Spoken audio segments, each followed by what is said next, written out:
Let us discuss NCERT's solved example number 11.6. तो हम लोग डिस्कस करेंगे NCERT solved example number 11.6. Okay. Let us first understand the question with the help of diagram which is given to us. यहां पे हमको दो rod दिए हैं, तो ये स्टील रॉड है and this is copper rod. Steel rod, copper rod, और ये उनका जंक्शन हो गया है ना. This is junction of steel rod and copper rod, और ये एक सिस्टम फॉर्म करेंगे. Steel rod and copper rod will form one system. इन दो रॉड को प्रॉपरली इंसुलेट किया है, तो there is insulating material cover. यहां पे इंसुलेटिंग मटेरियल का कवर भी है. उससे क्या होगा, there is no heat loss due to conduction, due to convection and radiation. Conduction हो रहा है बट यहां पे कन्वेक्शन रेडिएशन का हीट लॉस हमने प्रिवेंट कर दिया. फिर ये जो एंड है स्टील रॉड का, it is placed in a furnace at 300 degree Celsius, and copper rod का one end is in an ice box which is at 0 degree Celsius. This entire system is in a steady state. ये हमको दिया है. तो अगर ये पूरा system steady state में है, तो we want to find temperature at the steel copper junction. का मतलब इस जंक्शन का टेम्परेचर फाइंड करना है in the steady state. And these are the values given to us. X1 is the length of steel rod which is 15 centimeter. X2 represent length of copper rod which is 10 centimeter. तो दोनों rod के length हमको दी है, इसको मैंने X1 और X2 call किया. Thermal conductivity of steel rod is K1 which is 50.2 joule per MKS. And conductivity of copper rod K2 is 385 joule per meter Kelvin second. If A1 is the area of cross section of steel rod and A2 is the area of cross section of copper rod, then the question says area of cross section of steel rod is twice the area of cross section of copper rod. इसका मतलब A1 is twice of A2. This condition is given to us. We want to find temperature of the steel copper junction in the steady state. So let T be the temperature of the steel copper junction in the steady state. अगर ये system steady state में है, तो हमको पता है in the steady state heat current constant होता है. ये सिस्टम हमको स्टेडी स्टेट में दिया है, तो स्टेडी स्टेट में हीट करंट कांस्टेंट होता है. हीट करंट का मतलब Q by T, where Q is the heat conducted and T is time. तो heat conducted per unit time is constant, and Q by T का formula होता है Ka delta T by X, where K is thermal conductivity, A is area of cross section, delta T is temperature difference and X होगा length. तो ये हो गया Q by T का formula, Ka delta T by X constant. तो फिर ये value हम लोग इक्वेट करेंगे स्टील रॉड के लिए और कॉपर रॉड के लिए. तो heat current passing through steel rod is equal to heat current passing through copper rod. ये equal क्यों है? Because system is in the steady state. फिर Q by T का वैल्यू मैंने स्टील रॉड के लिए लिखा K1 A1 डेल्टा T. अभी स्टील रॉड का डेल्टा T कितना होगा? स्टील रॉड का एक एंड 300 डिग्री सेल्सियस पे है और दूसरे एंड का टेम्परेचर T है, जो इंटरफेस है, जो जंक्शन है. तो change in temperature will be 300 minus T. ये टेम्परेचर मैंने T डिफाइन किया है. तो this is delta T, 300 minus T divide by length कितना है इसका? X1. और Q by T कॉपर का कितना होगा? K2 A2 delta T. अच्छा, कॉपर रॉड का एक एंड T डिग्री सेल्सियस पे है, दूसरा एंड 0 डिग्री सेल्सियस पे है, तो T माइनस 0, ये होगा delta T for copper and divide by X2 length. अभी 300 माइनस T अपॉन T को मैंने एक तरफ लिया, तो 300 minus T divide by T and all the remaining terms taken on the right hand side. तो होगा K2 by K1, A2 by A1 और X1 by X2. And then we put the values. K2 का value substitute किया, K1 का value substitute किया, A1 is twice of A2, तो ये ratio हो गया 1/2, और X1 और X2 की वैल्यू सब्स्टिट्यूट किए. देखो यहां मैंने X1 X2 को सेंटीमीटर में ही रखा है, इसको मैंने मीटर में कन्वर्ट नहीं किया। रीजन, यहां पे रेशियो आने वाला था एंड रेशियो में क्या होगा, यूनिट तो ऐसे भी कैंसिल होगा, इसके लिए there is no need to convert centimetre to metre because we are taking ratio, तो centimetre and centimetre will get cancel. After putting the values and solving this equation, we get T का value as 44.4 degree Celsius. इसका मतलब temperature of the steel copper junction का मतलब यहां पे जो junction form हुआ है स्टील और कॉपर का, उस जंक्शन का टेम्परेचर होगा 44.4 degree Celsius in the steady state. तो ये होगा solving of question number 11.6। NCERT solve example number 11.7. Let us first understand the condition given. इस क्वेश्चन में 3 पार्ट है, तो हम लोग पार्ट 1 शुरू कर रहे हैं। इस क्वेश्चन में एक आयरन बार और एक ब्रास बार दिया है। Iron bar and brass bar, या we can say they are the 2 rods, iron rod and brass rod, and they are joined end to end। इनको यहां पे ज्वाइन किया है, they are soldered, they are joined together। तो ये होगा दोनों का कॉमन जंक्शन। दोनों रोड के लेंथ इक्वल है 0.1 मीटर। दोनों रोड के एरिया ऑफ क्रॉस सेक्शन भी सेम है 0.02 मीटर स्क्वायर। पर इनके जो 2 एंड पॉइंट है उनके temperatures are given 373 kelvin and 273 kelvin. These are the temperature of the 2 end points of this composite rod. Their thermal conductivities are 79 watt per meter Kelvin and 109 watt per meter Kelvin. तो इस question का जो पहला part है उसमें हमको calculate करना है temperature of the junction of the 2 bars का मतलब इन 2 बार का जो जंक्शन है उसका टेम्परेचर का फॉर्मूला डिराइव करना है और फिर उसको कैलकुलेट भी करना है। तो पहले डेरिवेशन करेंगे, उसके बाद उसको कैलकुलेट करेंगे फॉर्मूला से। Let T0 with the temperature of junction of the 2 bars, और ये पूरा सिस्टम स्टेडी स्टेट में दिया है and we know that in a steady state condition heat current passing through the rod will be same. Steady state में heat current same होता है, तो हम लोग क्या करेंगे, इन 2 रॉड का हीट करंट इक्वेट करेंगे। तो heat current passing through the iron bar should be equal to heat current passing through the brass bar. And heat current क्या होता है, Q by T, where Q is amount of heat conducted and T is time। तो Q by T1 is equal to Q by T2। Substitute the formula of Q by T। Q by T होता है Ka delta T by X, but यहां पे X की जगह पे length L दिया है, तो आयरन का Q by T होगा K1A1 delta T1 upon L1, और ब्रास के लिए होगा K2A2 delta T2 bye L2। ये मैंने हीट करंट का फॉर्मूला अप्लाई किया। अभी A1 इक्वल्स टू A2 है, L1 इक्वल्स टू L2 है, तो L1 gets cancel, A1 also gets cancel.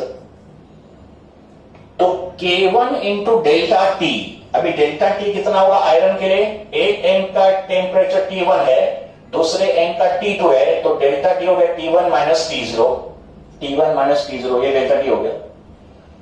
And brass के लिए डेल्टा T कितना होगा, T0 minus T2, difference of temperature T0 minus T2, तो this is T0 minus T2। Then we open the bracket, K1 T1 minus K1 T0 equals to K2 T0 minus K2 T2, collecting all the terms containing T0 on one side, तो K1 plus K2 into T0 equals to K1 T1 plus K2 T2। तो therefore temperature of the junction T0 का formula होगा K1 T1 plus K2 T2 upon K1 plus K2। इसका मतलब 2 rods having same length and same area of cross section are joined in series end to end, तो उनके junction का temperature का ये formula होगा T0 equals to K1 T1 plus K2 T2 upon K1 plus K2। अभी हम लोग ये T0 कंप्यूट करेंगे या कैलकुलेट करेंगे बाय पुटिंग द वैल्यूज। तो K1 दिया है 79, T1 कितना दिया है 373, प्लस K2 कितना है 109, T2 कितना है 273 डिवाइड बाय 79 प्लस 109। ये सॉल्व करने के बाद T0 का आंसर आएगा 315 kelvin. After solving this T0 का आंसर क्या होगा 315 केल्विन। का मतलब अगर आप ये सॉल्व करोगे तो T0 का आंसर आएगा 315 केल्विन। तो ये हो गया इस क्वेश्चन का पार्ट 1। पार्ट 1 में हमने टेम्परेचर ऑफ जंक्शन डिराइव किया और उसको कैलकुलेट भी किया। Now will do the second part of this question. Question का जो सेकेंड पार्ट है उसमें हमको पूछा है कैलकुलेट, पहले डिराइव एंड बाद में कैलकुलेट। फॉर्मूला डिराइव करना है और फिर उसको कैलकुलेट भी करना है, कंप्यूट करना है।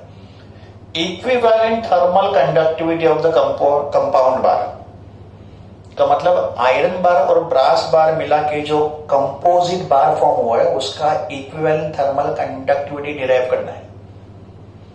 इसका डेरिवेशन मैंने थियरी लेक्चर में किया भी था इन द प्रीवियस वीडियो, है ना। मैंने स्लैबिंग सीरीज और स्लैबिंग पैरेलल का डेरिवेशन किया भी था।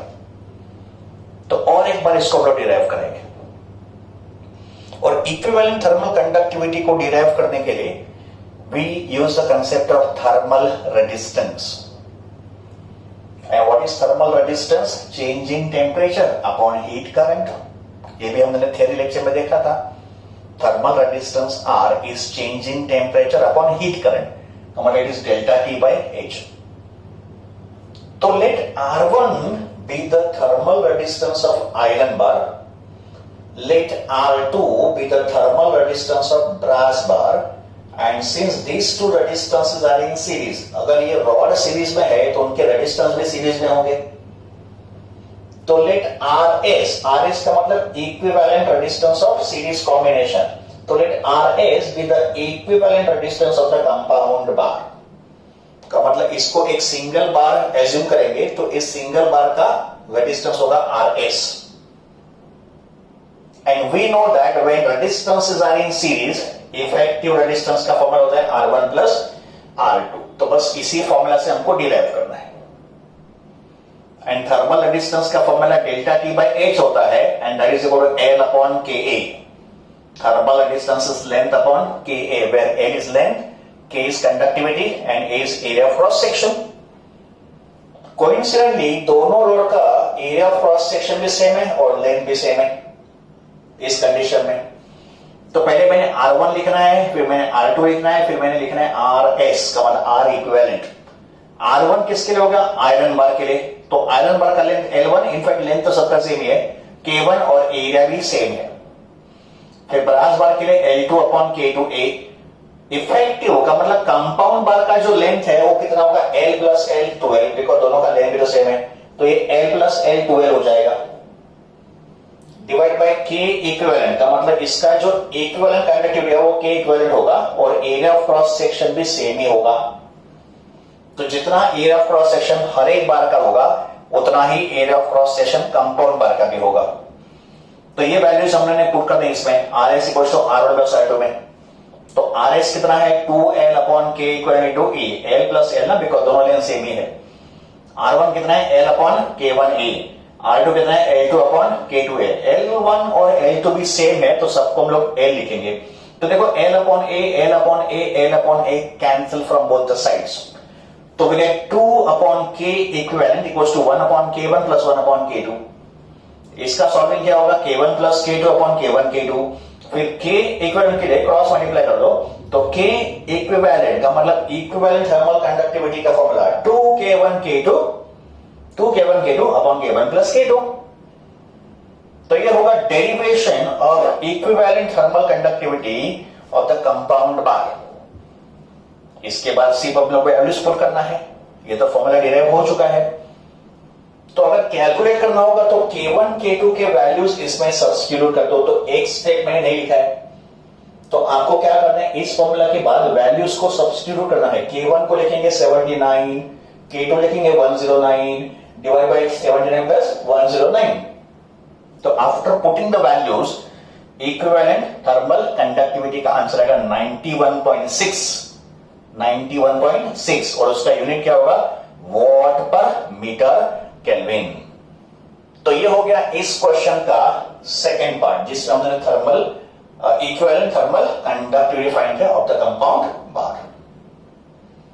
क्वेश्चन का जो थर्ड पार्ट है उसमें heat current passing through the compound bar calculate करना है। We want to find heat current passing through the compound bar. अभी हीट करंट क्या होता है, तो ये होता है heat conducted per unit time. H जो है ना हीट करंट, उसका फॉर्मूला है heat conducted per unit time. And what is Q by T का formula, K into A into delta T upon length. Okay, अब ये तो कंपाउंड बार है ना, ये जो पूरा कंपाउंड बार है दोनों मिला के, उसका टोटल लेंथ कितना होगा, L प्लस L, बिकॉज दोनों बार का लेंथ सेम है।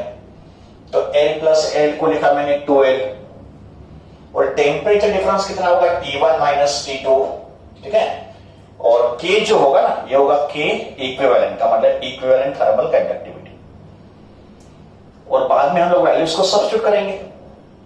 तो K इक्विवेलेंट हमने कैलकुलेट किया था, अगर आपको याद होगा पार्ट नंबर 2 में, वो था 91.6।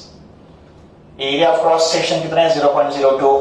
टेम्परेचर डिफरेंस 373 माइनस 273 कितना होगा, 100 अपॉन 2 इंटू लेंथ, लेंथ है 0.1। तो अगर आप ये वैल्यू सॉल्व करोगे तो आपको आंसर मिलेगा 916.1 वॉट। का मतलब ये जो कंपाउंड बार है या कंपाउंड स्लैब है, उसमें जो हीट करंट फ्लो करेगा उसका वैल्यू होगा 916.1 वॉट। तो ये था इस प्रॉब्लम का पार्ट 3।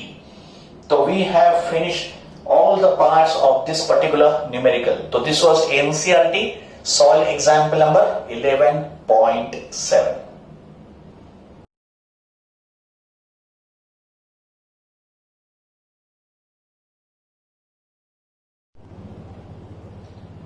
हेलो स्टूडेंट्स, आज हम लोग हीट ट्रांसफर का सेकंड मेथड शुरू कर रहे हैं।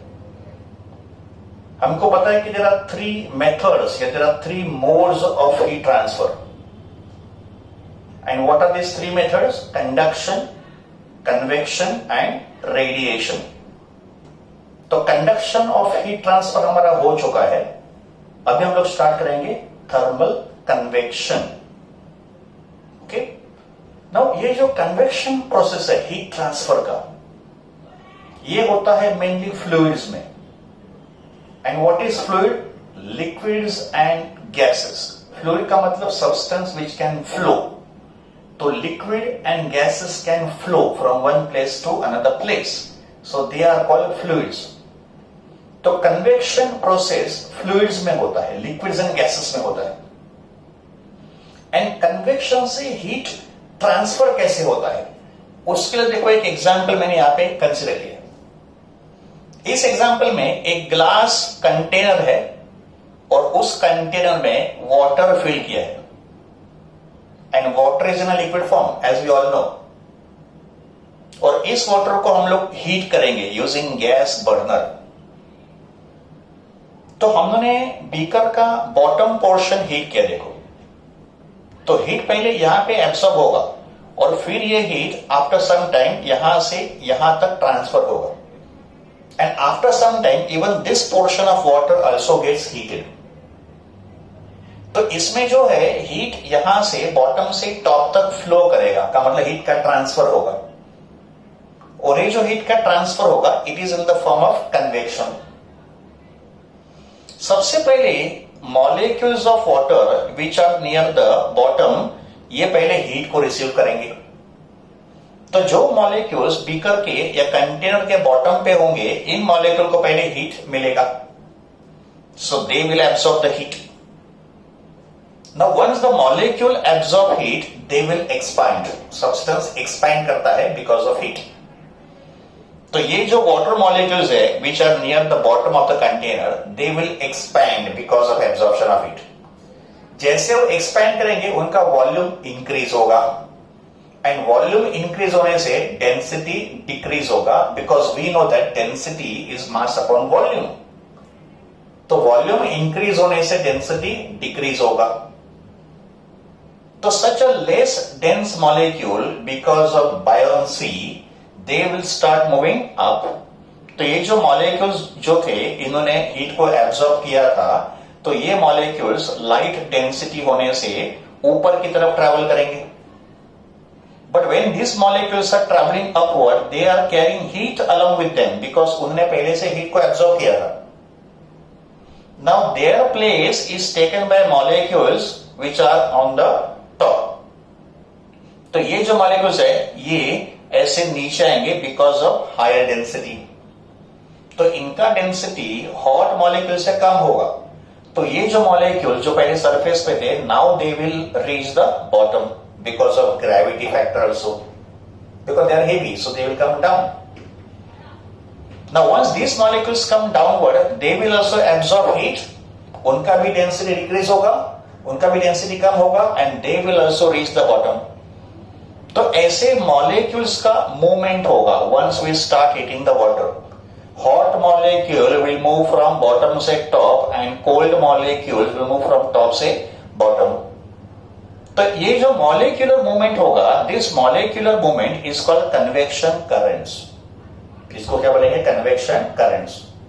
तो fluids के अंदर ऐसे convection current setup होंगे, and because of this heat is transferred from one end to another end.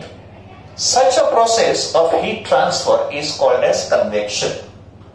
So what is the definition of convection? It is a process by which heat flows from the region of higher temperature to the region of lower temperature by the actual movement of particles of the medium. का मतलब यहाँ पे medium particles का मतलब यहाँ पे water molecules they are moving from one place to another place, and because of movement of the particles of the medium heat जो है वो transfer हो रहा है. Such a process is called thermal convection. Now what are the different characteristics of such convection process? Number one, convection process जो है इस process में किस टाइप के सब्सटेंस का हीटिंग होता है? तो फ्लूइड्स का होता है, एंड फ्लूइड का मतलब क्या होता है? Liquids and gases. So fluids, that is liquids and gases, are heated mainly by this process of convection. Second property, in this mode of heat transfer, buoyancy and gravity plays an important role. का मतलब convection process में जो heat का transfer हो रहा है from one place to another place, उसके लिए buoyancy और gravity ऐसे दो factor responsible होंगी. And the third property, it requires material medium. Convection process जो है इसके लिए material medium necessary है. For example, in this case medium कौन सा है? Water. So because of water medium, because of water molecules, heat is transferred from one place to another place. So convection process requires material medium. तो ये होंगे different characteristics of convection process. Process can be divided into two types. Convection के दो types होंगे. Type 1 is natural convection and type 2 is forced convection. So natural convection and forced convection are the two types of convection. Natural convection में जो heated medium होगा या जो heated molecules होंगे, they will move from one place to another place due to different density of the medium. तो such a process is called natural convection, जहां पे heated particles एक जगह से दूसरी जगह ट्रांसफर होंगे बिकॉज ऑफ डिफरेंट डेंसिटी. तो इफ द हीटेड मटीरियल का मतलब heated molecules moves due to difference in the density, then the process of heat transfer is called natural convection. का मतलब natural convection में जो heat transfer होता है, it is because of difference of density between the different particles of the medium. Now in natural convection जो होता है, it is due to unequal heating of fluids and also because of gravity. अभी जो मैंने example discuss किया था, that was the case of natural convection, जहां मैंने वाटर को हीट किया था।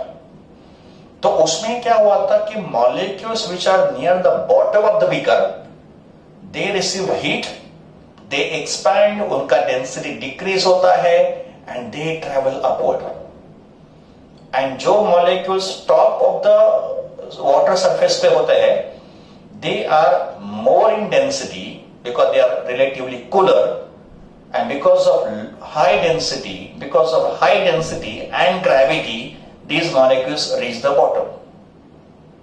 तो नेचुरल कन्वेक्शन में जो हीट का ट्रांसफर होता है, it is because of unequal heating of fluids and also because of gravity. Examples of natural convection,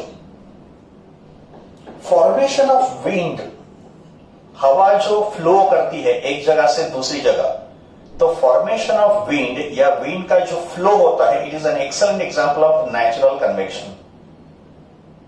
तो formation of trade winds, formation of land breeze and sea breeze are the examples of natural convection. Second type is forced convection. ना इस type में जो heated particles होंगे, they are forced to move from one place to another place by some external agency like a pump or a blower. So such process of heat transfer can be called as forced convection. तो यहां पे जो heated particles होंगे, they are forced to move from one place to another place by some external agency, for example pump. तो इस process को क्या बोलेंगे? Forced convection. Example of forced convection, number one, air conditioning system. तो air condition में जो heat का flow होता है, it is because of forced convection. या central heating system in a house या इन अ होटल या इन कोल्ड कंट्रीज, घर में या होटल्स में सेंट्रल हीटिंग सिस्टम होता है। तो सेंट्रल हीटिंग सिस्टम का जो वर्किंग है, it is also example of forced convection. Next example is human circulatory system. तो ह्यूमन सर्कुलेटरी सिस्टम में जो पंपिंग ऑफ ब्लड होता है by the heart, it is also an example of forced convections. तो ऐसे दो type के convection होंगे, natural convection and forced convection. One of the example of natural convection was formation of sea breeze and land breeze. So now we explain the formation of land breeze and sea breeze, जो natural convection का एक example है। Now यहां हम लोग consider कर रहे हैं सी शोर का मतलब सी बीच। नाउ सी बीच या सी शोर पे sea water and land comes in contact. तो ये मान लो एक सी बीच है या सी शोर है, जहां पे sea water and land comes in contact. Water का स्पेसिफिक हीट जो होता है, it is much higher than the specific heat of soil which is present on the land. तो यहां पे कंसेप्ट हम लोग क्या यूज कर रहे हैं? Specific heat of water is much higher than specific heat of the soil, and specific heat is the quantity of heat required to raise the temperature by 1 degree Celsius. इसको बोलते हैं specific heat, the amount of heat required to raise the temperature of unit mass of a substance by 1 degree Celsius. So specific heat of water is greater, it is much higher than the specific heat of soil which is present on the land. Therefore, water will require more time to heat and water will require more time to cool down also. Water जो है उसको ज्यादा time लगेगा as compare to land या soil to heat up and to cool down. जबकि land जो है ना, soil, it will get heated faster than the water and it will cool down faster than the sea water because of less specific heat. Sea breeze का formation होता है during daytime and land breeze का formation होता है during night. तो during daytime sun का जो heat है ये water को भी heat कर रहा है और soil को भी heat कर रहा है। But because of more specific heat capacity, water will require more time to raise its temperature. And because of less specific capacity of the soil, soil will get heated faster. So land and air above the land and air which is present just above the land will get heated faster during the daytime. तो उससे क्या होगा, ये जो hot air होगा which is present above the land, because of less density, hot air जो है उसका डेंसिटी कम होगा। तो this hot air being less dense will start moving upward, ये ऐसे ऊपर की तरफ मूव करेगा इन स्पेस। और ये एयर जब भी यहां से ऊपर मूव करेगा तो यहां पे एम्प्टी स्पेस क्रिएट होगा above the land. So that empty space is filled by the relatively cooler air which will move from sea towards the land. So hot air above the land will move up because of less density. तो यहाँ पे जो vacuum create होगा, that space is filled by the cooler air which will come from sea. का मतलब यहाँ पे एक air का flow बनेगा जो cool air होगा, जो air ठंडा होगा। So this cool air का flow from sea towards the land is called as sea breeze. So during daytime we will experience wind flow from sea water towards the land. हवा जो है वो पानी से लैंड की तरफ आते हुए हमको दिखाई देगी, या हम लोग फील करेंगे, and that breeze is called sea breeze. Now this hot air will go up. But यहां पे टेम्परेचर लो होने के कारण क्या होगा, ये जो हॉट एयर है वैसे भी कूल डाउन हो जाएगा, because as we go above the earth surface temperature goes on decreasing. तो this hot air when it reaches up because of the low temperature it will get cool down and then this cool air will start moving downward. तो ऐसे air current setup होगा, ऐसे air current setup होगा.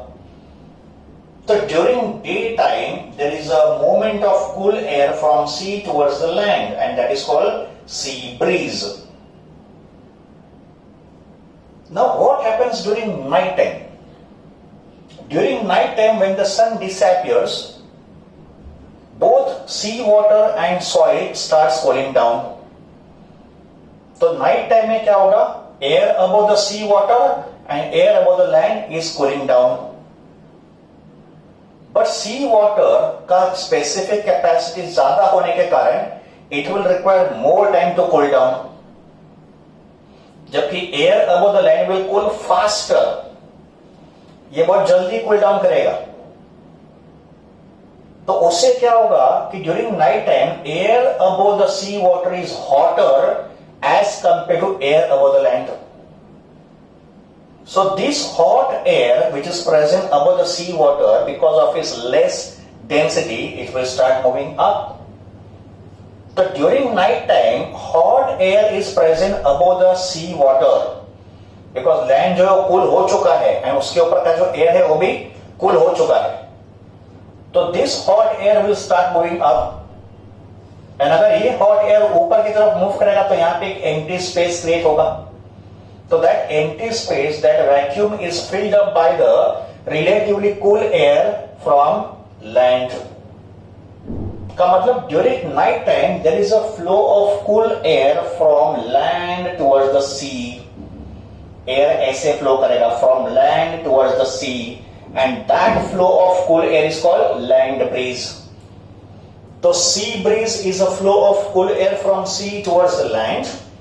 and land breeze is the flow of cool air from land towards the sea. Now once this hot air goes up, it will get cooled down because of the low temperature of the atmosphere. Again that cool air will come down because of its high density. Again it will get heated and then it will start moving up. तो ऐसे air current flow होगा, ठीक है. तो this is formation of land bridge जो during night होता है. This is formation of sea breeze जो ड्यूरिंग डे टाइम होता है. And land breeze and sea bridge का जो फॉर्मेशन है, it is N example of natural convection.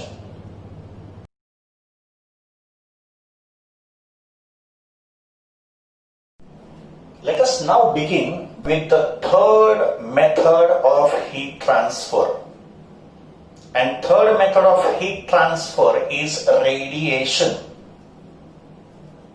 तो let us understand कि radiation method से heat transfer कैसे होता है. उसके लिए हम लोग यहां पे एक एग्जाम्पल कंसिडर करेंगे. इस एग्जाम्पल में a person is standing in front of a fire. तो यहां एक फायर जल रहा है and a person is standing near the fire. Now ये हमारा एक्सपीरियंस है कि when we stand near the fire we feel warm. हमको फायर से हीट रिसीव होता है, उससे we feel warm. बट इसमें क्या हो रहा है कि फायर एंड आपके बीच में तो एयर मीडियम है.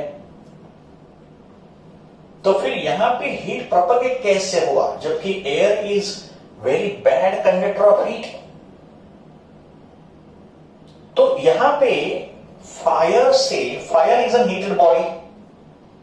तो फायर से आपके बॉडी की तरफ जो हीट प्रोपगेट हुआ है वो एक वेव के फॉर्म में प्रोपगेट हुआ है. And that wave is called electromagnetic wave. तो इलेक्ट्रोमैग्नेटिक वेव के फॉर्म में हीट जो है वो प्रोपगेट कर रहा है from fire to your body. And electromagnetic wave is a special type of wave which does not require any material medium.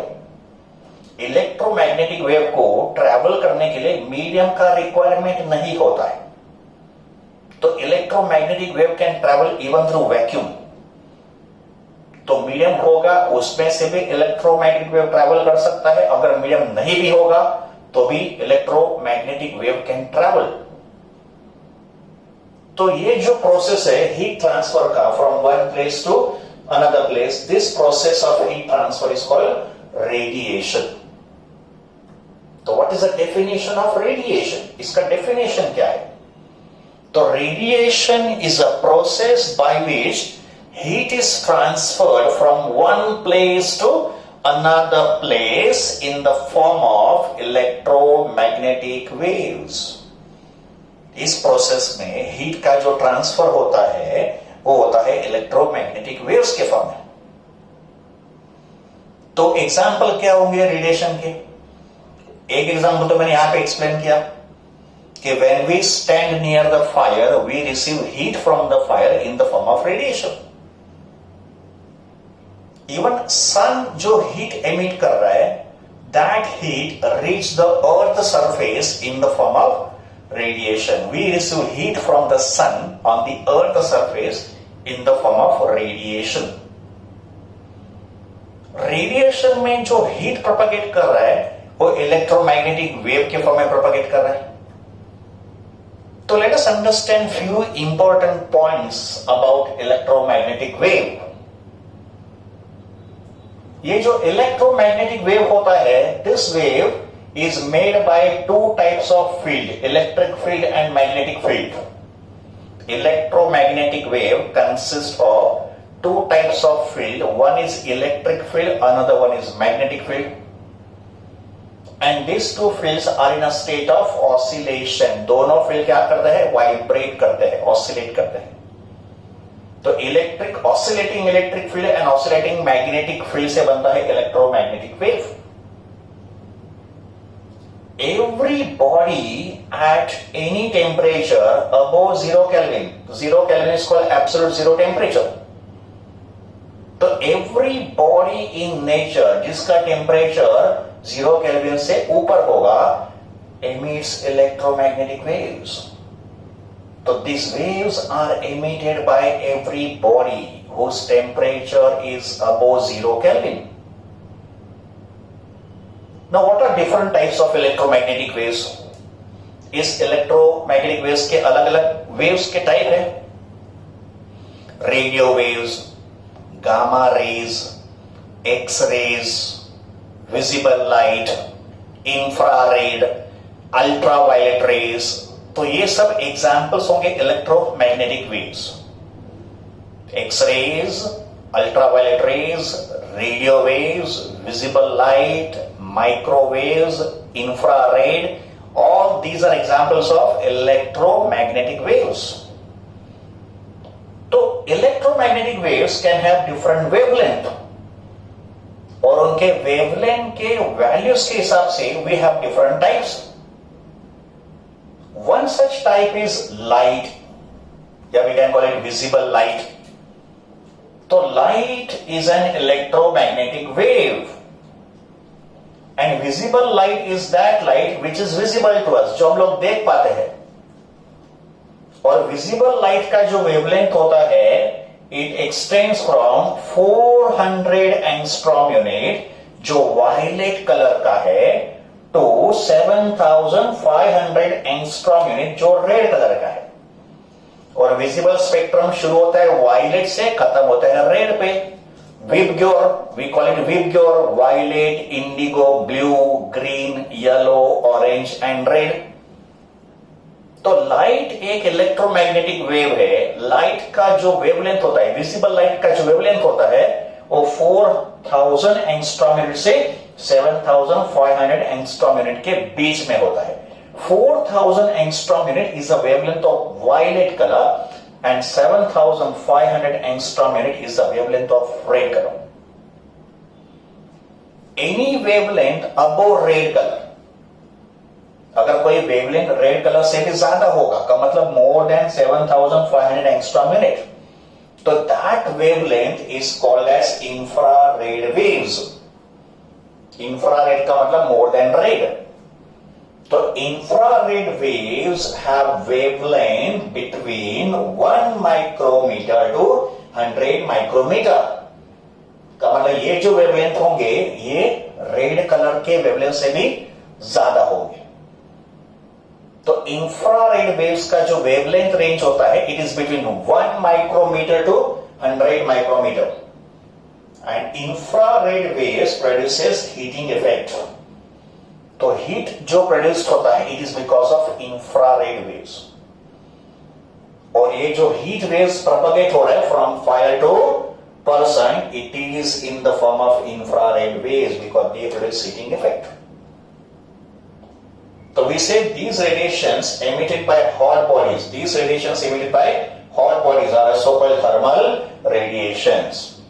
तो जो हीट वेव्स हॉट बॉडी से एमिट होते हैं, जैसे फायर, जैसे सन और any hot object, so this waves are called thermal radiation, also called radiant heat.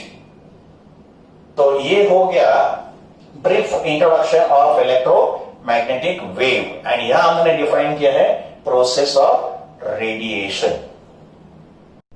Properties of thermal radiations. Thermal radiations की हमको properties डिस्कस करना है. Property number 1. Thermal radiations are electromagnetic waves having wavelength range from 1 micrometer to 100 micrometer.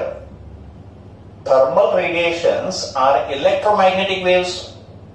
ये हमने अभी discuss किया था. और थर्मल रेडिएशंस के वेवलेंथ होते हैं 1 माइक्रोमीटर से 100 micrometre. So they lie in infrared wave category. तो वैसे thermal radiations are infrared waves. Number 2, just like light, thermal radiations also travel in straight line. We know that light travel in straight line. तो thermal radiations का मतलब heat का जो propagation होता है वो भी स्ट्रेट लाइन में ट्रैवल होता है. and in vacuum their speed is 3 into 10 raised to 8 meter per second. So all electromagnetic waves travel with the speed of 3 into 10 raised to 8 meter per second in vacuum.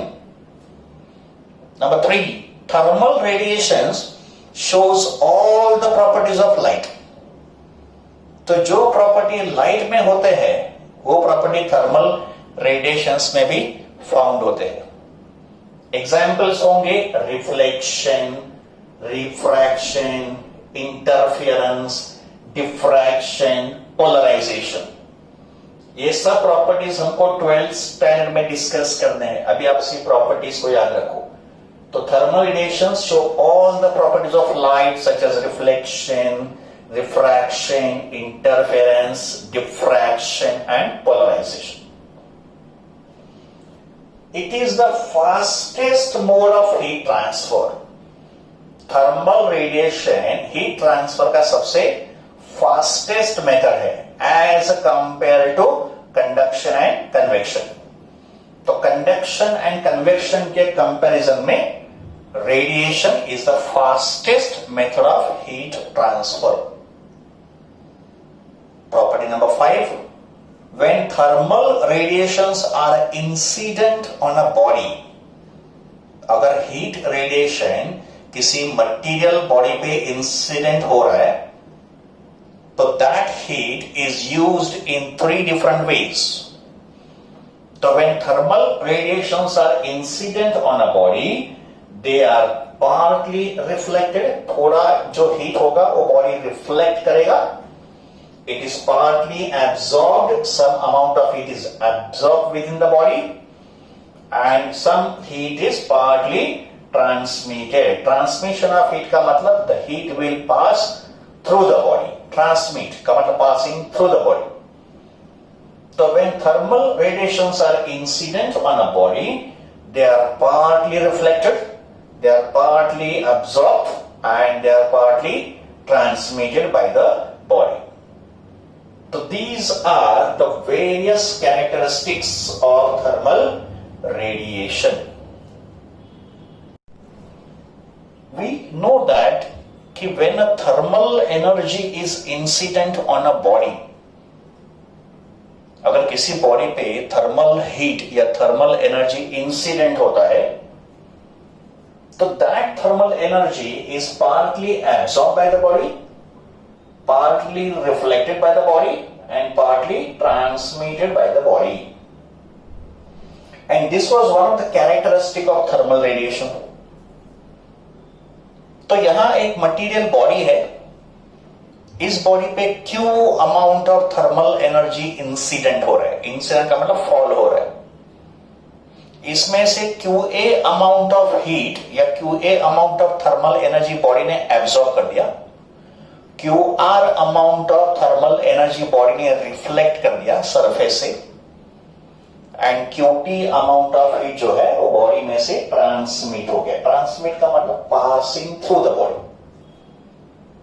तो पहले 4 symbol को define करेंगे. What is Q? Total amount of radiant energy या thermal energy incident on a body. QA, QR and QT. QA, QR and QT are the amount of thermal energy absorbed, reflected and transmitted by the body in a certain time.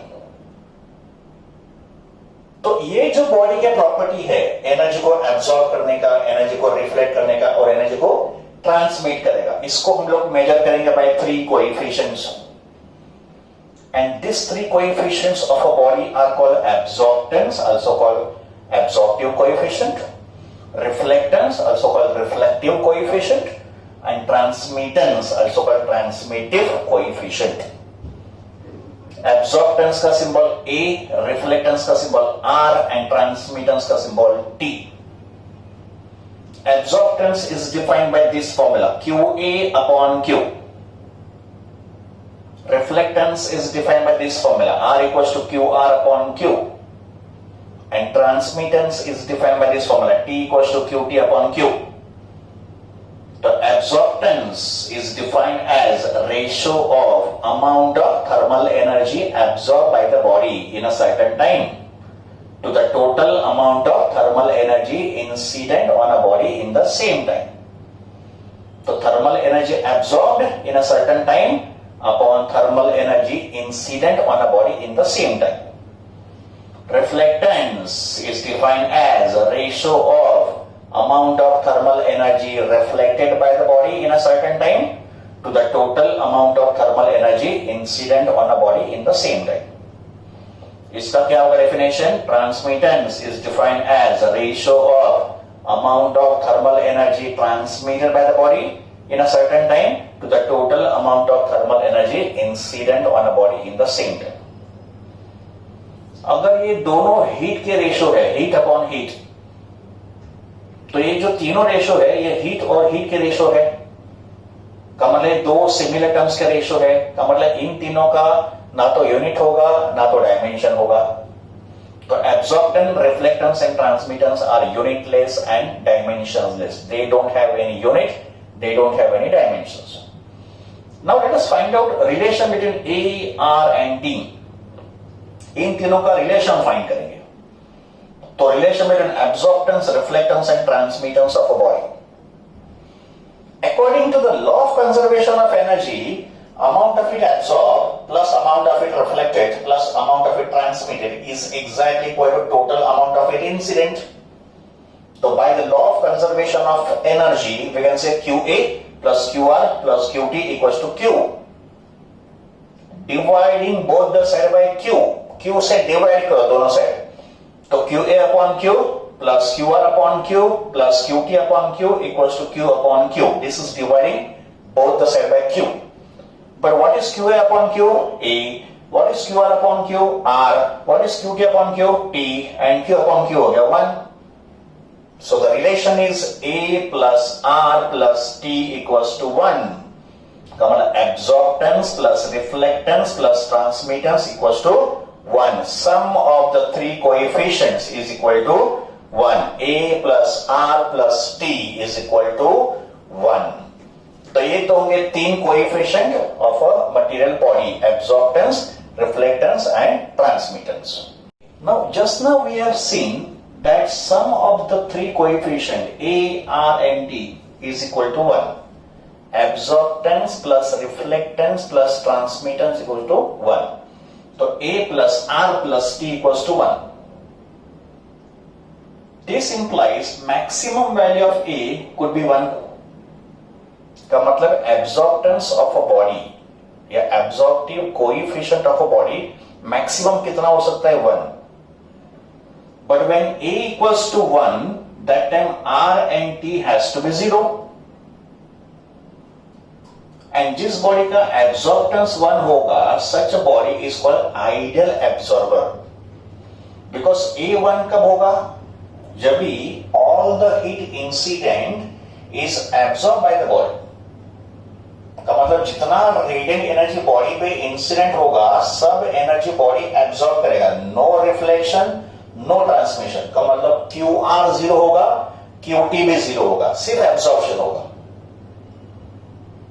And the body which absorbs all the radiant energy incident on it will be called as ideal absorber or ideal black body. Ideal absorber या ideal black body जो सब heat को absorb करेगा. But such a body does not exist. ऐसा कोई body nature में exist नहीं करता जो सब हीट को एब्सॉर्ब करे.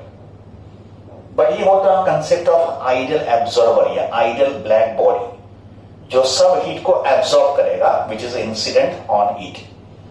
एंड आइडियल एब्सॉर्बर या आइडियल ब्लैक बॉडी के लिए A1 होगा, R and T 0 होगा because no reflectance and there is no transmission of it.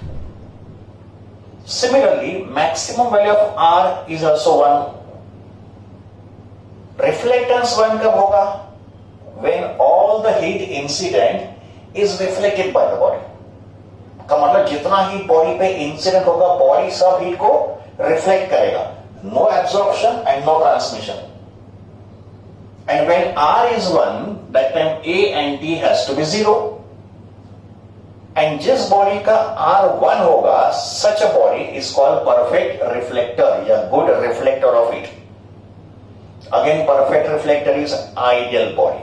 का मतलब ऐसा कोई बॉडी एग्जिस्ट नहीं कर रहा है. बट ये होता कंसेप्ट ऑफ परफेक्ट रिफ्लेक्टर जो सब हीट को रिफ्लेक्ट करता. Similarly maximum value of T will be 1. But transmittance 1 होने के लिए A and R should be 0.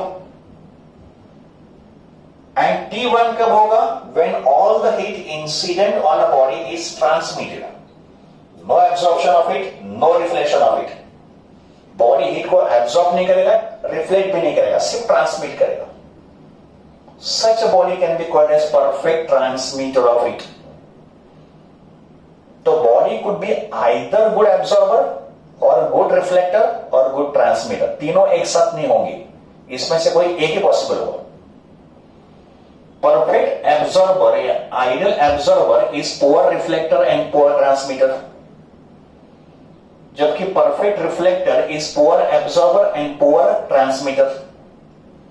And good transmitter is poor absorber and poor reflector of it.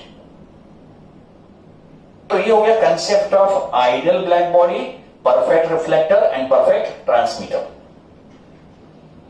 Now, ये जो तीन कोएफिशिएंट है A, R and T, तो ये तीन कोएफिशिएंट किस फैक्टर पे डिपेंड करेंगे? तो एब्जॉर्प्टेंस A, reflectance R and transmittance T depends upon two factors. Number 1, it depends upon nature of surface of the body. ये बॉडी के सरफेस पे डिपेंड करेगा. It does not depend upon nature of material. Remember, these three coefficient does not depend upon material of the body. ये body के material पे depend नहीं करेंगे, ये बॉडी के सरफेस के नेचर पे डिपेंड करेंगे. Nature of surface of the body, कि सरफेस किस नेचर का है, रफ सरफेस है या स्मूथ सरफेस है या किस कलर का सरफेस है, ये होंगे nature of surface. And number 2, it also depends upon wavelength of the incident radiation. का मतलब ये जो रेडिएंट हीट इंसिडेंट हो रहा है उसके वेवलेंथ पे भी ये तीन कोएफिशिएंट डिसाइड होंगे, ये डिपेंड करेंगे. तो this three coefficient depends upon nature of surface of the body and wavelength of incident radiation. तो अगर हम लोग इन तीन कोएफिशिएंट को एक पर्टिकुलर वेवलेंथ के लिए डिफाइन करें, बिकॉज जैसे वेवलेंथ चेंज होगा, जैसे इंसिडेंट एनर्जी का वेवलेंथ चेंज होगा, इनके वैल्यूज भी चेंज होंगी. तो as wavelength of incident radiation changes, these three coefficient also changes. तो एक पर्टिकुलर वेवलेंथ के लिए इन तीनों के वैल्यूज कांस्टेंट होंगे. That is why absorptance, reflectance and transmittance is usually defined for a certain wavelength. ये जो तीन कोएफिशिएंट है, ये एक पर्टिकुलर वेवलेंथ के लिए हम लोग डिफाइन करेंगे. And when these coefficients are defined for certain wavelength, तो फिर इनको बोलेंगे spectral absorptance, spectral reflectance and spectral transmittance for a given wavelength. Spectral absorptance, spectral reflectance and spectral transmittance. और उनके सिंबल होंगे A lambda, R lambda, T lambda. यहां पे lambda होगा given wavelength. तो again we can say A lambda plus R lambda plus T lambda equals to 1. ये जो values होंगे ये एक पर्टिकुलर वेवलेंथ के लिए होंगे, because this three coefficient depends upon wavelength. तो जैसे वेवलेंथ चेंज होगा उनके वैल्यूज भी चेंज होंगे. तो हमको इन तीन कोएफिशिएंट को एक पर्टिकुलर वेवलेंथ के लिए डिफाइन करना है. And those values defined for certain wavelength are called spectral absorptance, spectral reflectance या spectral transmittance, also called monochromatic absorptance, monochromatic reflectance and monochromatic transmittance. So this is some information about absorptance, reflectance and transmittance of a body.